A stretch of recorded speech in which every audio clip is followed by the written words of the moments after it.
Amemos? Amém.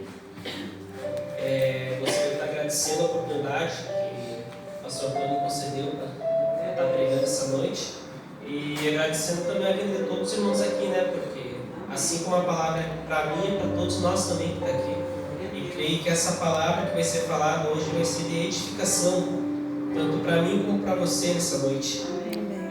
Convido os irmãos a abrir a sua Bíblia em Oséias, capítulo 8, versículo 12. Na questão familiar, às vezes minha prova na questão financeira, às vezes minha prova na questão do alimento, a ponto de não ter nada no armário, só o azeite, mas não a pipoca, ou vice-versa, só a pipoca e não o azeite. Eu já tive essa experiência, a ponto de não ter nada e Deus mandar a gente para casa, quando eu não conhecia minha esposa, para dizer, o sentido de Deus é trazer essa cesta básica. Amém? Amém? Receber.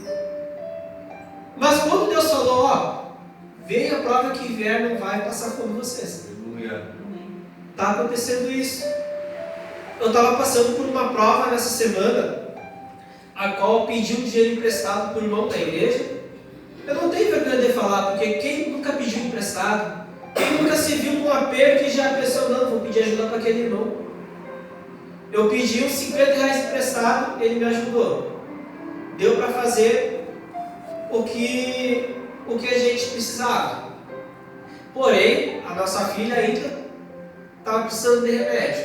Ora, jejua, tenha intimidade com Deus, a ponto de Deus falar com você, a ponto de você falar com Deus e Deus te responder, a ponto de não ter nada e as coisas acontecer ao teu favor. Qual vai ser o que você vai falar?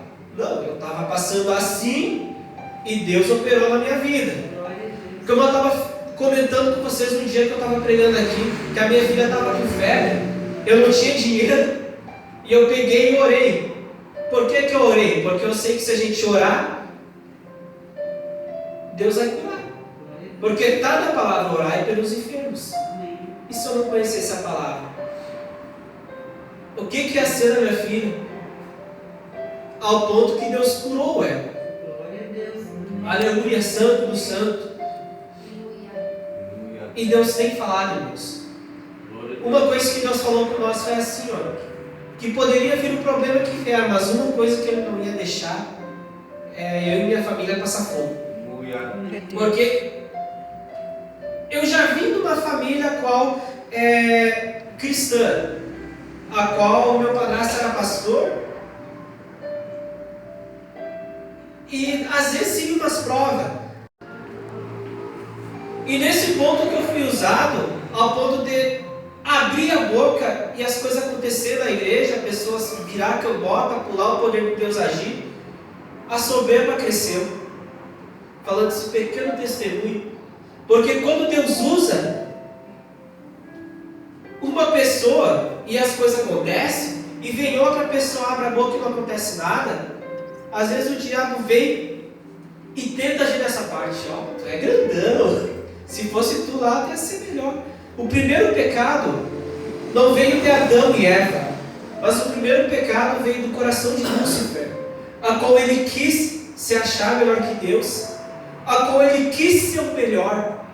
A pessoa é feliz, mas como assim a pessoa é feliz se está com dificuldades, se está passando problemas e dificuldades?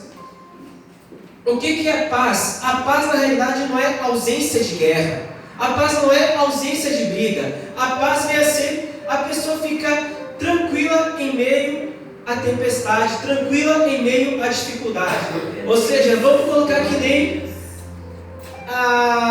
aquela famosa palavra, se a vaca atolar, depois nós desatola. Entende? Ou seja, o problema está aí, mas Deus está conosco. Amém. Como o pastor estava falando. Amém. Então, essa palavra, às vezes, quem sabe, podemos levar a palavra para dar um passeio, a Bíblia para dar um passeio. Às vezes a gente nem pega direito, às vezes, quem sabe, chega a estar até empoeirado, a ponto de escrever, quem sabe, maldição. Curva-se a sua cabeça para observar assuntos terrestres, é um grande argumento de sua graciosa disposição. Se ele quisesse, poderia descobrir-se à noite como se ela fosse uma vestimenta. Poderia colocar as estrelas em torno do seu pulso, formando pulseiras e amarras, ações, em torno de sua testa, como uma coroa. Irmãos, quando a gente quer fazer alguma coisa, quer abrir um empreendimento, quer fazer algo em casa, a gente planeja bem a coisa. Ou seja, vamos supor um pedreiro. Quando ele quer trabalhar, quando ele pega o que o patrão manda, ele visualiza a minha coisa e pensa, vou fazer assim para dar certo. Quando é para cozinhar, a mulher já pensa, não, vou fazer assim, eu vou comprar isso que está faltando, vou comprar aquilo que está faltando para dar certo. Quando é um pastor da igreja, o pastor, ele não faz de qualquer jeito, ele formula na cabeça dele como vai ser para dar certo, vai ser tal hora para dar certo. A gasolina de um carro, a pessoa já calcula, não, está na reserva, vai ser, eu vou andar tantos quilômetros para dar certo.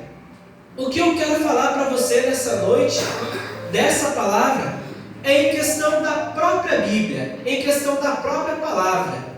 Como eu estava pedindo para o pastor Rogério ler nessa noite, que falava sobre as leis e as pessoas não compreenderem. Ou seja, eu quero falar para você nessa noite sobre a Bíblia, sobre a qual Deus tem entregado para nós uma carta de amor, a qual Deus tem entregado para nós uma carta de exortação, a qual Deus tem entregado para nós uma carta dizendo que nós somos santos, uma carta dizendo que você é representante de Deus aqui na terra, ou seja, você não é qualquer um. Você não é só a irmã Daniela, você não é só a mulher do pastor, você não é só o irmão que vem congregar na igreja, um presbítero, ou um pastor que vem congregar. Você é um representante de Deus aqui na terra, você é um pequeno Cristo aqui na terra, vamos dizer. Ou seja, o que é o cristianismo? O cristianismo é um sistema que, ouvido e obedecido, gera paz, harmonia e felicidade no lar. Ou seja, se você não segue a palavra e não adota o teu lar, não tem como o seu lar ser feliz, porque quando Cristo está na casa, aí tem um lar feliz.